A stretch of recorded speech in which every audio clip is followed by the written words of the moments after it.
Stars are right, and that means it's time for another episode of The Whisper in Darkness. I'm your host, the man from Lang. Thank you very much for joining me today. So during the past two episodes, I took a look at the Succeed by 2 mechanic and the Overachiever archetype for rogues. Now, originally I had planned to do only 2 episodes, but the playthrough against Blood on the Altar went a lot more smoothly than I was expecting. Perhaps a little too smoothly. So this is a bonus episode for all of you hardcore rogue fans out there. This time around, Jenny Barnes will tackle Where Doom Awaits, the 5th scenario in the Dunwich Legacy cycle. Are the level 2 versions of Switchblade and Opportunist good enough to make the cut against a tougher scenario? Let's find out. So we are set up and ready to go here. We have Jenny Barnes. We are playing the same Jenny Barnes deck as we did in Blood on the Altar, so she has a copy of Indebted in play, as well as a copy of Paranoia in her deck. Jenny starts the game here at the base of the hill. It is a 3-shroud location with 0 clues, and the base of the hill is connected to each copy of the diverging paths here. And it has the action Investigate. If you succeed, instead of discovering clues, put a random set-aside diverging path into play. And that's limit once per round. Now, we can only investigate there once using that game text, so we really need to be successful in order to do that. If we do get all the diverging paths into play and then we get the clues, we can advance to the ascending path, where we do the same thing to bring these altered paths into play. And if we discover enough clues on the altered paths, we can get to the top of Sentinel Peak, where we will confront Seth Bishop. He's a 5. He has 5 combat, 3 health per investigator, and 5 agility. He has Retaliate, and he does 1 health and 1 sanity damage. So we're going to see how this goes. Our agenda is 1A, calling forth the old ones. It has a doom threshold of 12, so we do have some time before that'll tick up. And our act is 1A, the path to the hill. We need 2 clues per investigator, so that's pretty good. It's not that many, so once we get our 2 clues, we immediately spend them to advance. We are playing Where Doom Awaits on standard difficulty in standalone mode. The skull is a -1, -3 instead if you are at an altered location. The cultist is reveal another token, cancel the effect and icons of each skill card committed to this test. So that will hose our opportunists pretty hard if we try to play those. And we happen to draw a cultist. The tablet is a -2, -4 instead if it is agenda 2. And the elder thing is -X. Discard the top 2 cards of your deck. X is the total printed cost of those discarded cards. Now, I was looking at the cost curve of this deck, and there are a lot of 2 cost cards in it, so that -X could be close to a -4 if we happen to draw the Elder Thing token. Now, Jenny Barnes is playing the 2 copies of the Derringer, 2 copies of the level 2 version of Switchblade, and the level 2 version of Opportunist. We decided to keep the 2 copies of Quick Thinking to be in the Succeed by 2 theme. So we are ready to draw our opening hand. We will shuffle up our deck, and let's see what we get. There's a Perception. There's our Switchblade, Jenny's Twin 45s, another Switchblade, and an Emergency Cache. Let's pitch the Perception, one of the Switchblades, and yeah, we'll pitch those. We'll draw 2 more cards. There's Leo DeLuca, and and an Unexpected Courage. So we will shuffle those back into our deck. Alright, we are ready to start the game. We have 3 resources, so we are going to take our first action to pitch the emergency cache to gain 3 resources, and then we will spend all 6 to bring out Leo DeLuca. So we're down to 0. That was our first 2 actions, but we get 2 more. Let's see, we are 3 versus 3. So what I think we want to do, we need to gain at least 1 resource. Maybe if we gain a resource and draw a card, we can get ready for next turn when we want to do some investigating. So we will draw a resource, we'll gain a resource and draw a card. There's another emergency cache. So we do have some resources coming our way. We will go to the draw card. There's a quick thinking, and we will gain 2 resources for Jenny. We will add a Doom to calling forth the old ones. And we will draw our first encounter card, which is a Visions of Futures Past Test 5 willpower. And for each point you fail by, you discard the top card of your deck. This card is particularly harsh on combo decks because you can lose a lot of your key pieces through the discard. Jenny's a 3 versus 5. We don't have anything we want to pitch to that at this time, so we will simply take it straight up. That's a tablet. That's going to be a -2, so we are going to be a 1 versus 5, so we're going to have to discard 4 cards. We discard an Unexpected Courage, an Opportunist, a Switchblade, and Searching for Izzy. So there goes our weakness, but we also happen to lose our Opportunist, which I was hoping to draw. We do get 4 actions this turn, and we can investigate this base of the hill. We are going to spend 2 resources to boost our Streetwise up by 3, so it's going to be a 6 versus 3. I'm awfully tempted to pitch this Unexpected Courage as well. Let's see, we're at -1, -2, and there is a -5 floating around in the Chaos bag as well. So that will put us at 6 versus 3. I think I'm going to stick with that for now. Let's see how we do. That's a skull. That's going to be a -1. So we do succeed. So we will grab one of these diverging paths. Let's choose one randomly. Top to bottom are 1 to 3. So let's see what we do. We get number 2, so we will put that one into play here. Alright, that was our first action, I believe. So we have 3 more. We can't do the investigate again, but we could move. I'm going to save that emergency cache because we do have that that paranoia, which might help us later on. This is the problem with this scenario. You're kind of stuck at the base of the hill unless you want to move to these other diverging paths. We do have 3 actions left, so I think I'm going to use one of them to move to this diverging path. And it is the Eerie Glade. It is a 4-shroud location with 1 clue, and after you reveal the Eerie Glade, you discard the top 2 cards of your deck for each action you have remaining.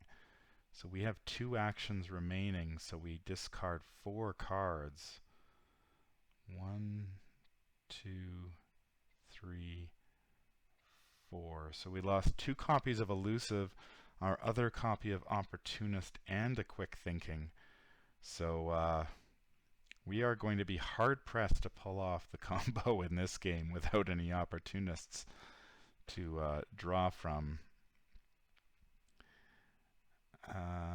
So we might be better off pulling out Jenny's Twin 45s at this point if we can get enough resources, because I think our plan of going with the Switchblade has vanished with our Opportunists into the discard pile. We do have 2 actions left. We are at a 3 versus 4. That's not going to give us quite enough to investigate. We'd have to either play our emergency cache. I think we're going to have to do that as our 3rd action to gain 3 resources. And then we'll spend 2 resources to give ourselves +3 investigate at the Eerie Glade. So we are going to be a 6 versus 4. Let's see how we do. There's an Elder Sign. That's a +2. So we do succeed, and we do grab that clue. Alright, 1 clue down, 1 to go. We do get to draw a card and add 2 resources. Alright. And we add a Doom. 2nd encounter card. Let's see how we do. There is a Thrall. We get to spawn it at the location with the most clues.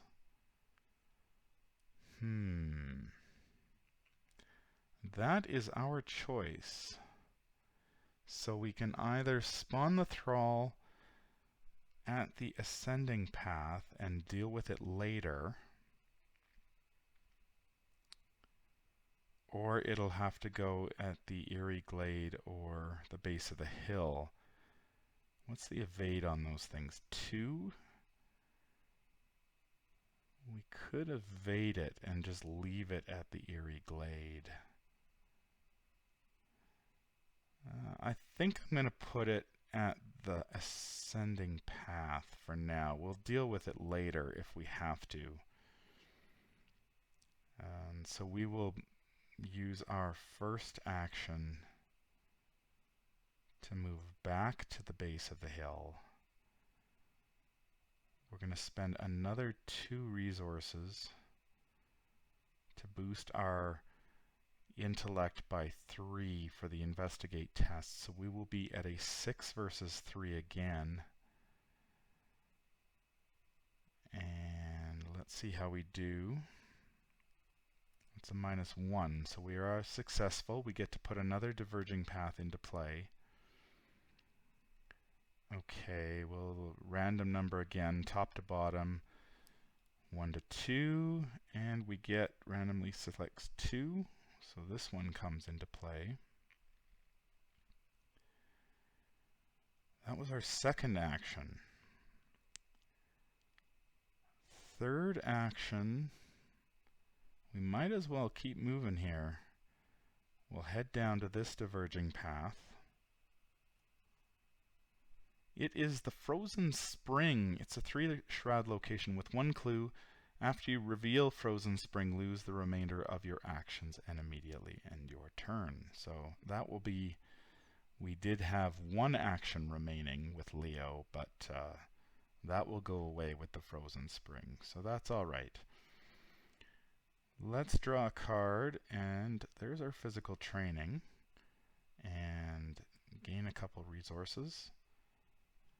We'll add a Doom, and our 3rd encounter card is the Vortex of Time. Each investigator at a Sentinel Hill location tests 4 willpower, and each investigator who fails takes 2 damage. We are not at a Sentinel Hill location, so that will whiff. That's great. You gotta love it when the encounter deck whiffs. It happens so infrequently in this game. I could certainly see them if they created a nightmare version of this scenario, like they have with many of the Lord of the Rings scenarios from that LCG that you could see them pulling Vortex of Time and adding something scarier in. But we do have both the clues on the table that we need, so we are ready to advance. Now, let's see. We can spend 2 resources to boost our intellect with Streetwise for the investigate test again. So it'll be 6 versus 3. Let's see how we do. It's a -2, so we are successful again. And because we were successful, we do have the requisite number of clues, so we automatically spend them to advance to Act 2, 1B. The arcane presence masking the path further up the hill has faded, so we get to reveal the ascending path, and we remove all clues from each location in play. So we reveal the ascending path. It has the same game text as the base of the hill. And we will put, because we're playing in standalone mode, we will play Ascending the Hill version 3 as our Act 2.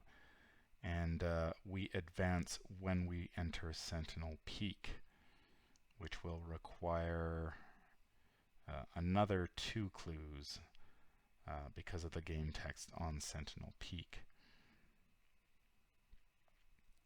So that was our first action. Now we are in an interesting spot. Second action, we can move back to the base of the hill. Third action, we should probably get our physical training down, so we're ready to fight the this thrall we dumped there, and we're going to gain a resource, I think, because we're going to need something in order to kill that if we want to get down our switchblade in order to take it down. So we will draw a card. There's a flashlight. Gain 2 resources. The flashlight's no help to us at the ascending path, but we can use it at the altered paths. And I think we're ready to draw another encounter card. Let's see what we get. We get a Rotting Remains. That's a test 3, and each point we fail by, we take a horror. We're a 3 versus 3, and we don't really have anything we can pitch except the Unexpected Courage. But I want to save that because we're going to need a little bit of... We're going to need some oomph to kill the thrall. So we're going to take this straight up. Ouch! Ouch, ouch, ouch, ouch, ouch, ouch, ouch. That's -3. So we're going to take 3 horror. Just like that. Alright, well, there's nothing we can do about that at the moment. Let's move Jenny up to the ascending path. The thrall engages us. We are going to spend 1 to play our switchblade, which is fast, so we do not trigger an attack of opportunity. So we are at a 5 versus 2. We can pitch the overpower to put us at a 7 versus 2, which should be enough, I think. So let's see how we do here. 7 versus 2. There's a skull. That's a -1. So we are a 6 versus 2. That will be enough to do 2 damage to the thrall. So we will we get to discard it. Alright, that was our second action. As our third action, we want to try to bring in... Yeah, we should probably played the quick thinking there. That would have given us an extra action. But we do have Leo out, so that's 2 actions. We've still got 2 more actions. We might as well investigate.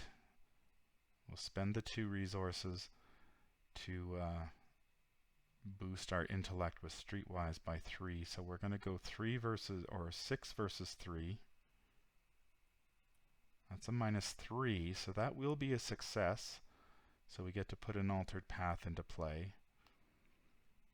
Again, we'll draw a random number 1 to 3, top to bottom. And we get number 1. So this comes into play. Boy, this game is a better example of how awesome Streetwise is than the Switchblade. The Streetwise is really powering us through this. And we have 1 action left. So what do we do with it? I don't really want to move to the altered path because you kind of want to have actions left over due to some of the effects they cause. I'm just going to gain a resource, I think. So we will draw a card. There's our lone wolf. That's going to come in very handy, and we'll gain 2 resources. We will add a doom, and let's see what we get for the encounter card. It is the Light of Aphargomon. I don't see this one very often. It has peril. You must attach Light of Aphargomon to either the current agenda or the current act.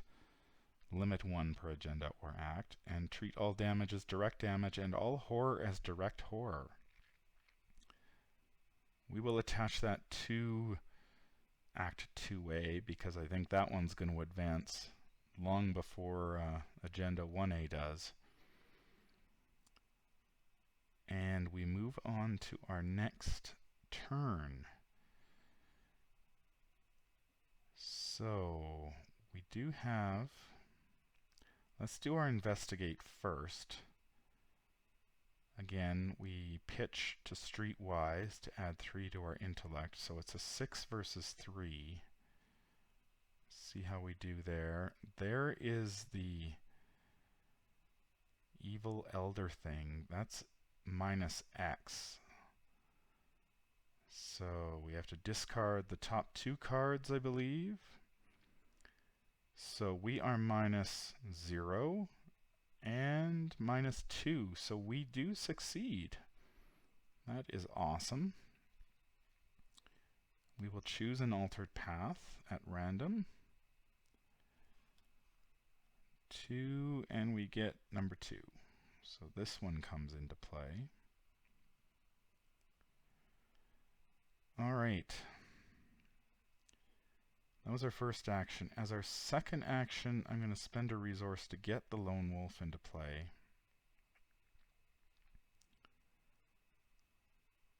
Third action, we'll move to this altered path.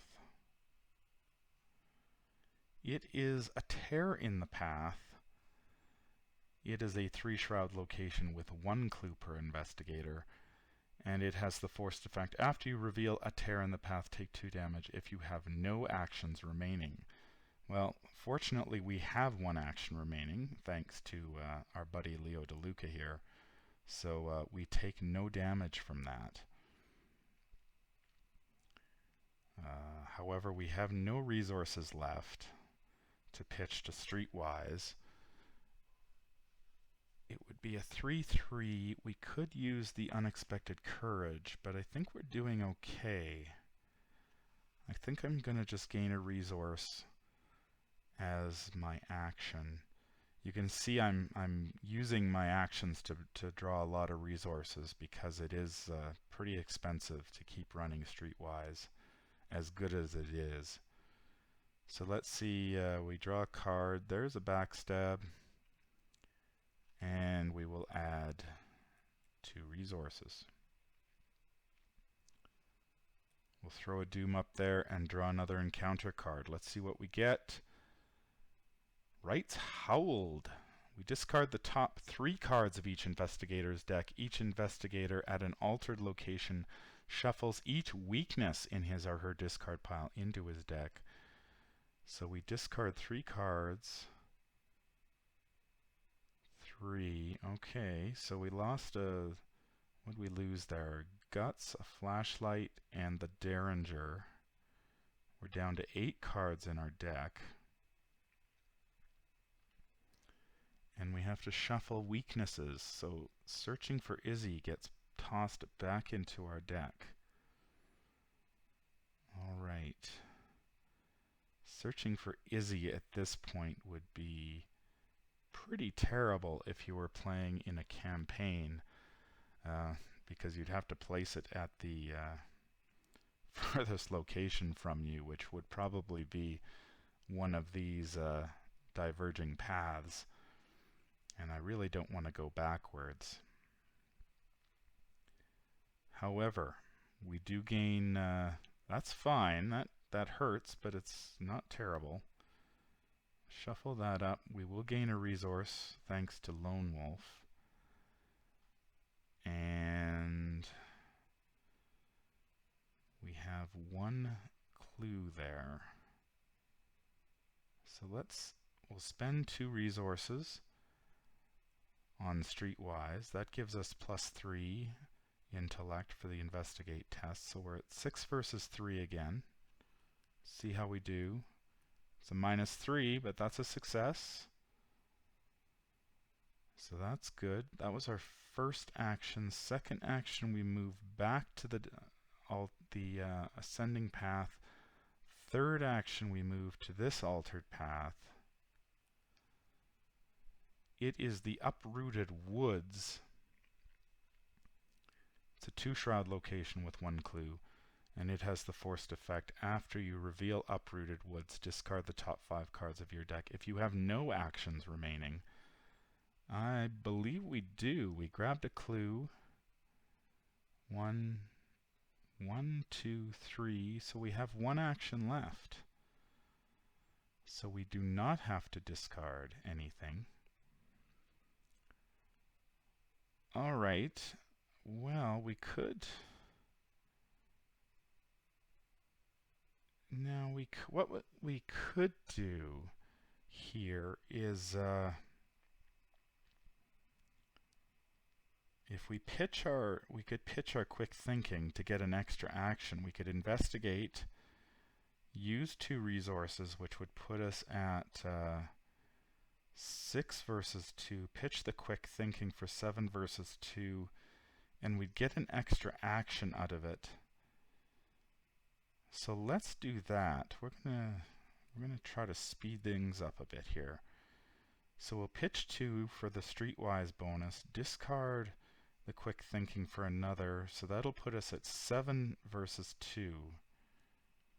And if we succeed, we get another action. That's a -4, so we do succeed. So we grab the clue, and we get another action, so we can move back to the ascending path. That worked out rather nicely. Okay. Well, I wasn't actually expecting this game to go this well. But so far, so good. So now, as an additional cost to move to Sentinel Peak, the investigators must spend 2 clues as a group. So that's what we're going to be doing next turn. But we are going to be fighting Seth Bishop. So we need to prepare for that. So he's got 3 health. So we could use our backstab on him, but that would be very expensive. Anyway, so we draw a card. There's a Guts. We get a couple resources.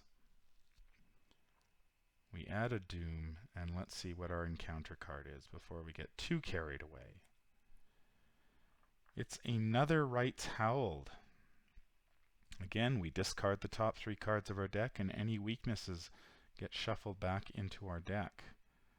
So we lose a Derringer, a Manual Dexterity, and a Lone Wolf. So there's quite a few. We've got 5 cards left in our deck, and 2 of them are weaknesses.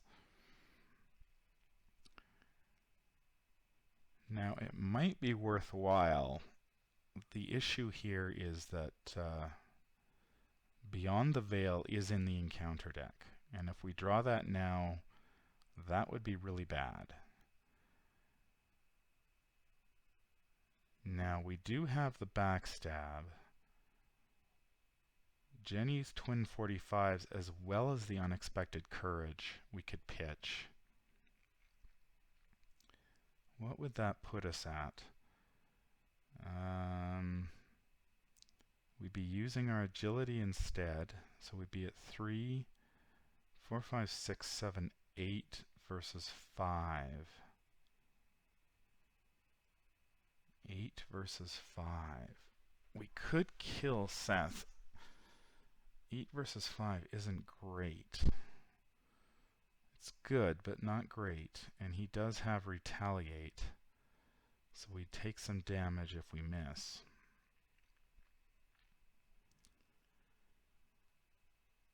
And we are going to probably lose our resources due to a paranoia. So we might as well do this. We'll gain a resource from Lone Wolf. We're going to spend 2 resources to move up to Sentinel Peak. Sentinel Peak is a 4-shroud location with 2 clues, and it has the forced effect. When an investigator at this location draws a hex card, that investigator takes 1 damage. I believe we do advance. When an investigator enters Sentinel Peak advance, so the light of Afargomon goes away. We advance to Act 2B. We put the set-aside Seth Bishop enemy into play at Sentinel Peak with 1 damage per investigator on him. So Seth enters play with 1 damage on him. Whoops, that's the wrong key. And we advance to the gate opens. Act 3A. And we need 2 clues per investigator. We need to spend 2 clues per investigator in order to advance and win the game. So first of all, Seth engages us. Now we need to do 2 damage to him. We could use the... What are we at? We'd be at a 5 versus 5 if we're using the Switchblade. That is not great odds.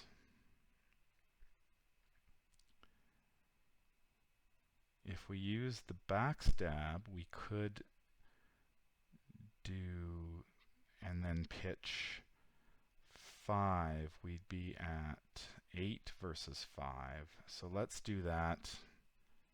It's a bit of a risk, but we'll play our backstab. We'll pitch the unexpected courage and Jenny's twin 45s to boost our agility up to 8 versus Seth's 5. Let's see what the Chaos Bag has to say about this one. This is a huge test. Skull, that will be a -1. So we are successful. Seth Bishop goes down like a ton of bricks. So he will take 3 damage. And we'll add him to the victory display. Well, this is a turn of events. That was our second action. We've got 2 actions left.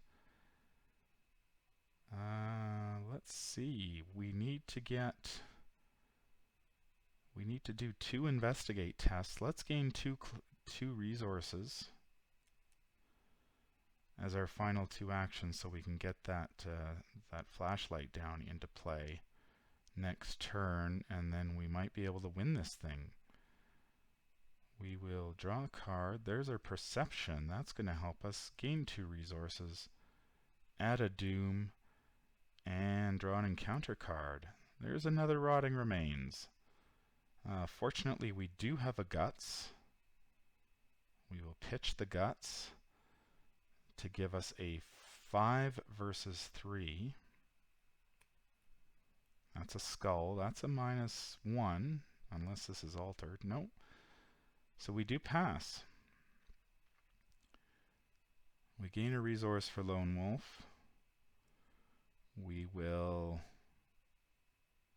pay 2, I think, to bring the flashlight into play. It has 3 supply. Now,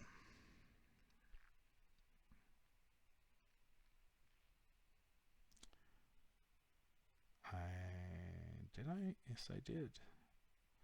I did pay for the flashlight. So we do have 3 left.